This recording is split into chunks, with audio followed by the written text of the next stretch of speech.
എല്ലാ സഹോദരങ്ങൾക്കും നമ്മുടെ യൂട്യൂബ് ചാനലിലേക്ക് സ്വാഗതം. അപ്പൊ ഉപ്പില്ലാത്ത കഞ്ഞി എന്തിന് കൊള്ളാം എന്ന് പറഞ്ഞതുപോലെ നമ്മുടെ നിക്കർസിനെ ഇല്ലാത്ത വീഡിയോകൾ എന്തിന് കൊള്ളാം. ഒരു ദിവസം ഒരു വീഡിയോ എങ്കിലും നമ്മുടെ നിക്കർസിനെ പറ്റി ഇട്ടില്ലെങ്കിലുണ്ടല്ലോ, കേൾക്കാനായിട്ട് ഇരിക്കുന്ന ആളുകൾക്ക് വലിയ സങ്കടമാണ്. പലരും പറയാറുണ്ട്, എന്തുകൊണ്ട് നിക്കർസിനെ പറ്റി വീഡിയോ ഇടുന്നില്ല, സുനയുടെ വീഡിയോകൾ കാണാനല്ലേ നമ്മളിങ്ങനെ ത്രില്ലടിച്ചിരിക്കുന്നതെന്ന്. സത്യം പറയാനാണെങ്കിൽ നമ്മുടെ അവസ്ഥയും അത്തരത്തിൽ തന്നെയാണ്. നമ്മളും ഭയങ്കരമായിട്ടുള്ള പവർഫുൾ ആയിട്ടിരിക്കും പുള്ളിക്കാരത്തെ പറ്റിയിട്ട് രണ്ട് വാക്ക് നുണയും കുതിയൊക്കെ പറയാനായിട്ട്. അപ്പോൾ ഇതൊക്കെ കേട്ടിട്ട് പല ആളുകളും നമ്മുടെ ബിന്ദു ചേച്ചിയൊക്കെ മാറി നിപ്പുണ്ടെങ്കിൽ മറഞ്ഞിരിക്കാണ്ട് ഇങ്ങോട്ട് നേർക്ക് നേരെ ഇങ്ങോട്ട് പോര്. കിച്ചുവിന്റെ വീഡിയോ ഒക്കെ വന്നിട്ടുണ്ട് കേട്ടോ.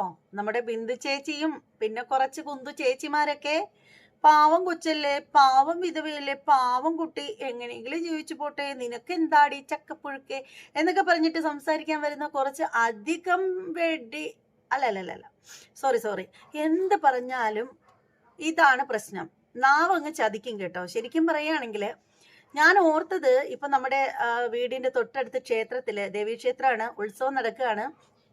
അപ്പോ സംസാരിക്കാൻ തുടങ്ങിയപ്പോ എനിക്ക് തോന്നി അവിടെ അമ്പലത്തിൽ വെടിയൊച്ച കേട്ടു എന്ന് കേട്ടോ. അപ്പൊ അതാണ് ഞാൻ പറഞ്ഞത്. അല്ലാണ്ട് നമ്മുടെ നിക്കർ സുനേരെയൊന്നും ആരാധകരെയൊന്നും അല്ല കേട്ടോ പറഞ്ഞത്. ഞാൻ അങ്ങനെ പറയുമോ? ഞാൻ അങ്ങനെയൊന്നും പറയുന്ന ആളല്ലെന്ന് അറിഞ്ഞൂടെ. അപ്പൊ എന്തായാലും നിക്കർ സുനയുടെ അമ്പലത്തില് വെടി പൊട്ടാനായിട്ട് സാധ്യതയുണ്ട്. അപ്പോൾ എന്തായാലും ഭയങ്കര ശബ്ദം, ഒരിക്കലും കാതടയ്ക്കുന്ന ഒച്ചയാണ്. അപ്പൊ ആ ഒരു ഒച്ച വരുന്നതിന് മുമ്പ് വെടിയുടെ കാര്യങ്ങളൊക്കെ പറഞ്ഞു നിർത്താം. അപ്പോ എന്താണ് പറഞ്ഞു വന്നതെന്ന് വെച്ചാല്, നമ്മുടെ നിക്കർ സിനിയുടെ ആരാധകരൊക്കെ നമ്മളെ തെറി വിളിച്ചുകൊണ്ടൊക്കെ വരുന്ന കുറച്ച് പാർട്ടികളൊക്കെ ഉണ്ട് കേട്ടോ. അപ്പോ അവര് കേൾക്കേണ്ട ഒരു കാര്യമാണെന്ന് വെച്ചാല്, നമ്മുടെ കിച്ചു ഉണ്ടല്ലോ, കിച്ചുവിനെ അറിയുമായിരിക്കല്ലോ നിങ്ങളൊക്കെ. സുധിയുടെ വൈഫിനെ മാത്രമല്ലേ അറിയൂ. അദ്ദേഹം ജന്മം കൊടുത്തൊരു മകനെ നിങ്ങൾ ആരും അറിയില്ലല്ലോ. നിങ്ങൾക്ക് വട കാണിച്ചു തരുന്ന ആളിനെ മാത്രമേ നിങ്ങളുടെ ഓർമ്മയിൽ നിൽക്കത്തുള്ളൂ. കാരണം അത് കുറ്റം പറഞ്ഞിട്ട് കാര്യമില്ല. എപ്പോഴും നമ്മുടെ ആ ഒരു വിശപ്പടങ്ങുക എന്നതല്ലേ വലിയ കാര്യം. ഇപ്പോ കിച്ചുവിന്റെ മുഖം കണ്ടെന്ന് പറഞ്ഞിട്ട് നിങ്ങളുടെ വിശപ്പൊന്നും അടങ്ങത്തില്ലല്ലോ. ഇപ്പോ ചായയുടെ കൂടെ ആയാലും കട്ടന്റെ കൂടെ ആയാലും വട എണ്ണയാണ് മസ്റ്റ്. അപ്പോൾ അത് കഴിച്ചാൽ നിങ്ങളുടെയൊക്കെ വിശപ്പടങ്ങും. അതുകൊണ്ട് തന്നെ നിങ്ങൾ എല്ലാവരും നമ്മുടെ വട സുനയെ എടുത്ത് തലയിൽ വെക്കുന്നതും. അപ്പോൾ അതെന്തെങ്കിലുമൊക്കെ ആയിക്കോട്ടെ. അപ്പോൾ ഇവിടെ നമ്മുടെ കിച്ചുവിൻ്റെ രംഗത്ത് വന്നിട്ടുണ്ട്. പുള്ളിക്കാരൻ വന്നിട്ട് പറയുന്ന ഒരു കാര്യം എന്ന് വെച്ചാല്, പുള്ളിയുടെ വീഡിയോ ക്ലിപ്പ് ഞാനിവിടെ കൊടുക്കുകയാണെങ്കിൽ ഞാൻ പറയുന്ന ഈ ഒരു വീഡിയോ ഒരുപാട് നീണ്ടങ്ങ് പോകും. അപ്പോൾ അതുകൊണ്ട് തന്നെ ഞാനത് ഇവിടെ തൽക്കാലം കൊടുക്കുന്നില്ല.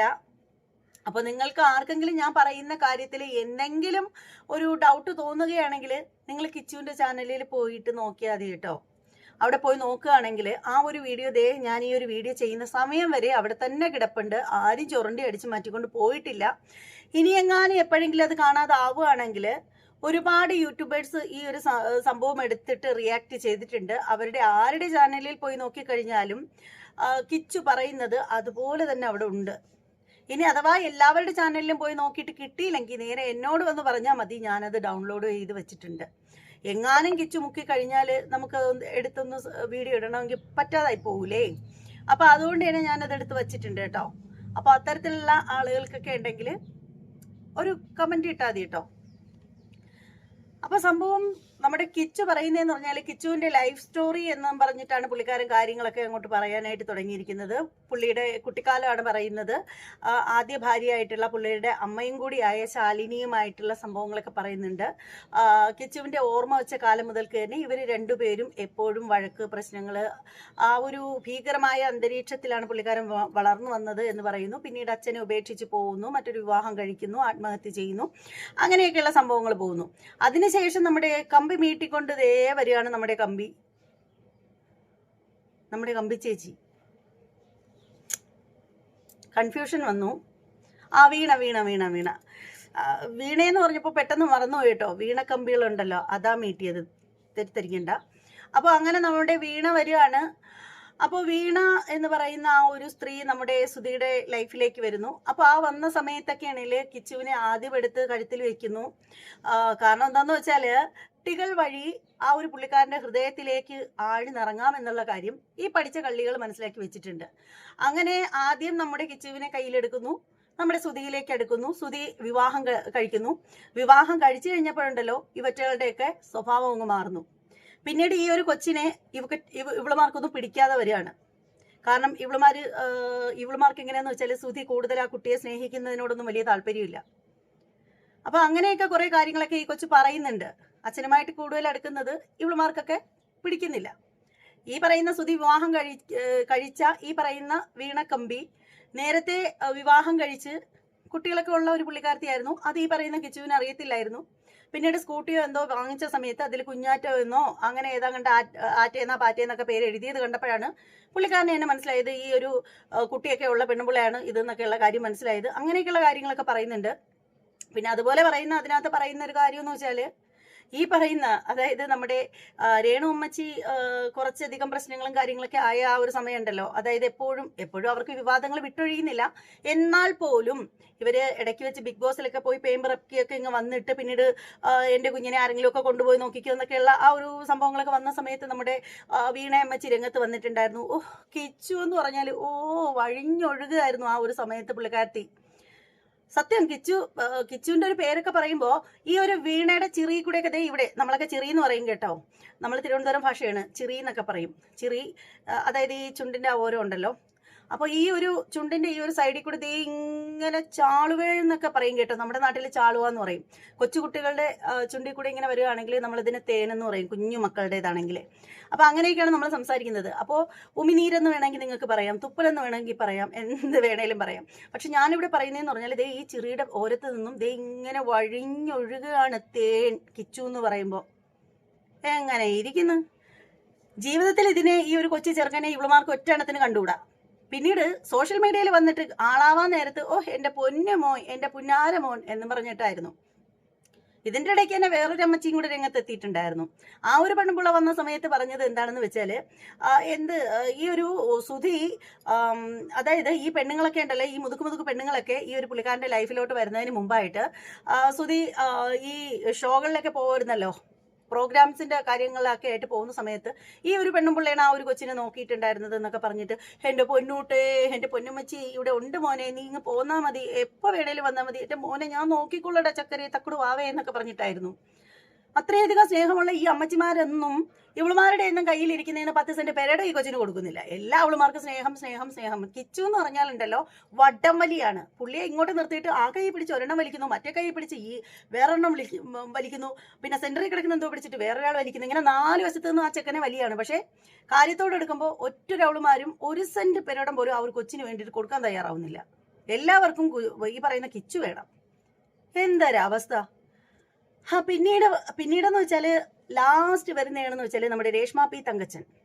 പുള്ളിക്കാരത്തി പറയുന്നതെന്ന് പറഞ്ഞാല് ഈ കിച്ചു എന്ന് പറയുന്ന വ്യക്തി മൂലമാണ് സുധിയെ കൂടുതൽ ഇഷ്ടപ്പെട്ടത്, സുധിയുമായിട്ട് അടുത്തത്. എൻ്റെ മകനൊരു അമ്മയെ വേണമെന്ന് പറഞ്ഞപ്പോൾ പുള്ളിക്കാരത്തി അങ്ങ് വീണ് ഒലിച്ചു പോയി എന്നൊക്കെയാണ് പറഞ്ഞത്.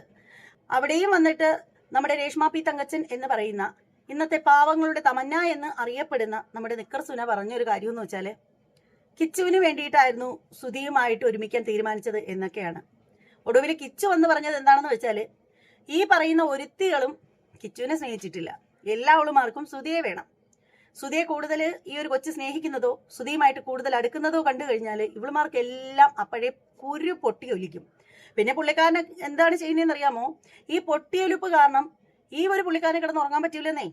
എപ്പോഴും നോക്കിയാലും എങ്ങാനും പാതിരാത്രി അങ്ങനെ കിച്ചുവിനെ കെട്ടിപ്പിടിച്ചൊരു ഉമ്മ കൊടുക്കുകയോ കിച്ചുവിനെ ഒന്നെടുത്ത് വെച്ച് താലോലിക്കുകയോ ചെയ്തു കഴിഞ്ഞാൽ ഈ പെണ്ണുങ്ങൾക്കൊക്കെ കുരു പൊട്ടിയൊലിക്കും. അപ്പൊ തന്നെ പിന്നീട് പുള്ളിക്കാരൻ ടാക്സി ഒക്കെ വിളിച്ചിട്ട് ടൗണിൽ പോകണം. എന്തിനാണെന്ന് അറിയാമോ? എന്തിനാ? പാമ്പേഴ്സ് മേടിച്ചോണ്ട് വന്ന് കൊടുത്തേ പറ്റുള്ളൂ. കാരണം ഇങ്ങനെ പൊട്ടിയൊലിച്ചോണ്ടിരിക്കുകയാണ്. അല്ലെങ്കിൽ ഈ നടക്കുന്ന സ്ഥലത്തും ഇരിക്കുന്ന സ്ഥലത്തൊക്കെ വൃത്തിയിടാക്കില്ലേ. അപ്പൊ അതായിരുന്നു അവസ്ഥ. അപ്പോൾ അതുകൊണ്ട് ഈ പുള്ളിക്കാരി ശരിക്കും പറയുകയാണെങ്കിൽ ഈ സുധി ഇത്രയധികം കടപ്പെട്ടു എന്ന് പറയുമ്പോൾ പലരുടെയും മുന്നിൽ നിന്നും കൈതീട്ട് മേടിച്ച് തിന്നു കുടിച്ചു, അങ്ങനെ പുള്ളിക്കാരൻ കടപ്പെട്ടു, കടക്കാരനായി എന്നൊക്കെ പറയുമ്പോൾ കൂടുതൽ ഈ പെണ്ണുങ്ങൾ കാരണമാണ് ഈ പറയുന്ന പുള്ളിക്കാരൻ കടപ്പെട്ടത് എന്നേ ഞാൻ പറയത്തുള്ളൂ. കാരണം ഏത് പാതിരാത്രിയിലും ഈ കുരു പൊട്ടി ഒലിക്കുന്നത് കാരണം പുള്ളിക്കാരൻ ഇല്ല ആ ഒരു സൊനാൾഡോ ഉണ്ടല്ലോ, ആ ഡൈപ്പർ മേടിക്കാനായിട്ട് പോകണമായിരുന്നു. ഞാൻ നേരത്തെ പറഞ്ഞു പാമ്പേഴ്സ് ആണെന്ന്. എന്തായാലും ഒന്നും വായിൽ വരുന്നില്ല. നോക്കുമ്പോൾ എല്ലാം ഒരുപോലെയൊക്കെ തന്നെ, പറഞ്ഞു വരുമ്പോൾ എല്ലാ സാധനം ഒന്നേ തന്നെ. അപ്പൊ എന്തായാലും ആ ഒരു സാധനം മേടിക്കാനായിട്ട് പുള്ളിക്കാരൻ പോകുമായിരുന്നു വണ്ടി വിളിച്ചുകൊണ്ടുവന്ന്. പിന്നീട് രാവും പകലും അത്രയും പൊട്ടിയൊലിപ്പാണ്. പുള്ളിക്ക് ആ കൊച്ചിനെ നോക്കി ഒന്നും ചിരിക്കാൻ പോലും പാടില്ലെന്നേ. അപ്പോഴൊക്കെ 4 ചുറ്റും പൊട്ടി ഒലിച്ചോണ്ട് വരും. പിന്നെ ബീറ്റാടി മേടിക്കണം, പഞ്ഞി മേടിക്കണം, ഡയപ്പറിന്റെ കാര്യം പിന്നെ പറയുകയും വേണ്ട. പിന്നെ അവസാനം പുള്ളിക്കാരൻ വലിയ വലിയ രൂപകൾ കടം മേടിച്ചു. കടം മേടിച്ചൊക്കെ ഒരുവിധം എങ്ങനെയെങ്കിലും പിടിച്ചു നിൽക്കുകയായിരുന്നു. അതിൻ്റെ ഇടയിൽ ഈ മൂന്നാമത്തെ ആൾ വന്നു കഴിഞ്ഞപ്പോഴുള്ള കാര്യം എന്ന് പറഞ്ഞാൽ പുള്ളിക്ക് കിട്ടുന്ന പൈസ ഒന്നിനും തികയൂലെന്നേ.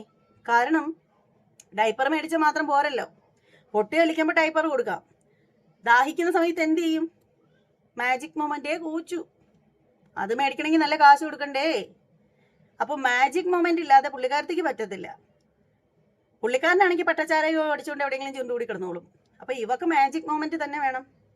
ഓരെങ്കിലും വീട്ടിലാണെങ്കിൽ സാധാരണ പതിഞ്ഞ ചെരുപ്പൊന്നും പുള്ളിക്കാരത്തി ഇടത്തില്ലെന്നേ. പുള്ളിക്കാരത്തി ഇടുന്നതെന്ന് പറഞ്ഞാൽ ഹൈ ഹീൽഡ് ചെരുപ്പേ ഇടുള്ളൂ. അപ്പോൾ ഹൈ ഹീൽഡ് ഇല്ലെങ്കിൽ പുള്ളിക്കാരത്തിക്ക് ജീവിക്കാൻ പറ്റൂല. കട്ടിൽ കയറി കിടന്ന് ഉറങ്ങുന്ന സമയത്ത് പോലും ആ കാലിൽ ഹൈ ഹീൽഡ് ഉണ്ടായിരിക്കും. ഇപ്പോൾ വസ്ത്രത്തിന്റെ കാര്യം നമുക്കറിയില്ല, പക്ഷെ ഹൈ ഹീൽഡ് കാലിൽ ഉണ്ടാവും. ഇത് ഞാൻ പറഞ്ഞതല്ല കേട്ടോ, ഈ ഒരു പുള്ളിക്കാരത്തി തന്നെ പല പല വീഡിയോകളിലായിട്ട് വന്ന് പറഞ്ഞിട്ടുള്ള ഒരു കാര്യമാണ്. നമുക്കറിയാലോ, എപ്പോൾ എവിടെ നോക്കിയാലും രേണു ചേച്ചി ഇന്ന് എന്താ ധരിച്ചിരിക്കുന്നത്, രേണു ചേച്ചി ഇന്ന് ഇട്ടിരിക്കുന്ന ക്യൂടെക്സ് ഏതാണ്, ഏത് കമ്പനിയുടേതാണ്, രേണു ചേച്ചി ഇന്നലെ രാത്രി കഴിച്ച കറി ഏതാണ്, അങ്ങനെ കുറേ എണ്ണം ഇറങ്ങിയിട്ടുണ്ടല്ലോ. അപ്പോൾ ഇതൊക്കെയാണ് കാര്യം. പുള്ളിക്കാരൻ കടപ്പെട്ടു എന്ന് പറഞ്ഞ് നാട് നീളെ ഇറങ്ങിപ്പോയി കൈ നീട്ടി മേടിച്ച് കള്ളു കുടിച്ച് കടപ്പെട്ടു എന്നൊക്കെ പറഞ്ഞ് അദ്ദേഹത്തെ അധിക്ഷേപിക്കുന്ന ആളുകൾ മനസ്സിലാക്കേണ്ട ഒരു കാര്യം എന്ന് പറഞ്ഞാൽ ഈ 3 പെണ്ണുങ്ങളും കൂടി കാരണം തന്നെയാണ് അദ്ദേഹം കടപ്പെട്ടിട്ടുള്ളത്. ഇതിനൊക്കെ ചില്ലറ തിന്നാൻ കൊടുത്താൽ മതിയോ? ചില്ലറ തീറ്റി കൊടുത്താൽ മതിയോ? പിന്നീട് ഈ ലാസ്റ്റ് വന്ന നമ്മുടെ തമന്നയുടെ കാര്യത്തിലാണ് തീറ്റിയുടെ കാര്യത്തിൽ ഒരു ഇത്തിരിയെങ്കിലും ആ ഒരു പുള്ളിക്കാരനെ സേവ് ചെയ്യാൻ പറ്റിയിട്ടുള്ളത്. കാരണം എന്താണെന്ന് വെച്ചാൽ പുള്ളിക്കാരത്തേക്ക് കുരു പൊട്ടുമ്പോഴുള്ള ഡയപ്പറും ഹൈ ഹീൽഡും മതി, മാജിക് മൊമെന്റും അത് മതി. പക്ഷേ ഭക്ഷണത്തിന്റെ കാര്യത്തിൽ പറയുകയാണെങ്കിൽ പുള്ളിക്കാരത്തേക്ക് ബീഫിന്റെയും ചിക്കന്റെയും ഒക്കെ ഗ്രേവി മതി. ഗ്രേവി വേണം, പക്ഷേ ഗ്രേവി മതി. നമ്മളൊക്കെ 50 രൂപ മത്തി മേടിച്ചിട്ട് കറി വയ്ക്കുമ്പോഴത്തേക്ക് പുള്ളിക്കാരത്തേക്ക് ബീഫിന്റെയും ചിക്കന്റെയും ഒക്കെ ഗ്രേവി തന്നെ വേണം. ആയിക്കോട്ടെ, കഴിക്കട്ടെ, നല്ലത് തന്നെയാണ്. അപ്പോൾ മറ്റുള്ളവരെ അപേക്ഷിച്ച്, മറ്റുള്ള ഭാര്യമാരെ അപേക്ഷിച്ച് ആ ഒരു കാര്യത്തിൽ, ഫുഡിന്റെ കാര്യത്തിൽ ഈ പറയുന്ന പുള്ളിക്കാരന് സമാധാനം ഉണ്ടായിരുന്നു. അപ്പോൾ അങ്ങനെ കുറച്ച് കാര്യങ്ങളൊക്കെ നമ്മുടെ കിച്ചുകുട്ട വന്നിട്ട് പറഞ്ഞിട്ടുണ്ടായിരുന്നു. പിന്നീട് പറഞ്ഞൊരു കാര്യം എന്ന് വെച്ചാൽ വളരെ ഗുരുതരമായിട്ടുള്ളൊരു കാര്യമാണ് പിന്നീട് പറഞ്ഞിട്ടുള്ളത്. അപ്പോൾ ആ ഗുരുതരമായിട്ടുള്ള കാര്യം എന്താണെന്ന് അറിയാനായിട്ട് നിങ്ങൾ കാത്തിരിക്കൂ. ഇതിൻ്റെ പിന്നാലെ തന്നെ മറ്റൊരു വീഡിയോ ആയിട്ട് വരും. അതൊക്കെ പറയണം, നമുക്ക് പറയണം, നിങ്ങൾ കേൾക്കാൻ റെഡി ആയിട്ടിരിക്കുമോ? കാരണം ഈ ഒരു വീഡിയോ കൂടി തന്നെ എല്ലാം പറയുകയാണെങ്കിൽ ഒടുക്കത്തെ ലെന്ത് ആയി പോവും വീഡിയോ. ഇപ്പം തന്നെ ഒരു 15 മിനിറ്റോളം ദൈർഘ്യം വന്നു കഴിഞ്ഞിരിക്കുകയാണ്. അപ്പോൾ അതെന്തായാലും ഒട്ടനെ തന്നെ വരും, കാത്തിരിക്കുക. എന്തായാലും ഈ വീഡിയോ നിങ്ങളിലേക്ക് എത്തി ഒരു 10-15 മിനിറ്റ് കഴിയുമ്പോഴേക്കും അടുത്ത വീഡിയോയും വരും. എല്ലാവരും കാണുക. നമ്മുടെ ചാനൽ സബ്സ്ക്രൈബ് ചെയ്തിട്ടില്ലാത്ത ആളുകളൊക്കെ ഉണ്ടെങ്കിൽ ഒന്ന് സബ്സ്ക്രൈബ് ചെയ്ത് സപ്പോർട്ട് ചെയ്തേക്കുക. പിന്നെ അതുപോലെ തന്നെ ഹൈപ്പ് ഉണ്ടെങ്കിൽ ഹൈപ്പ് കൂടി കൊടുക്കുക.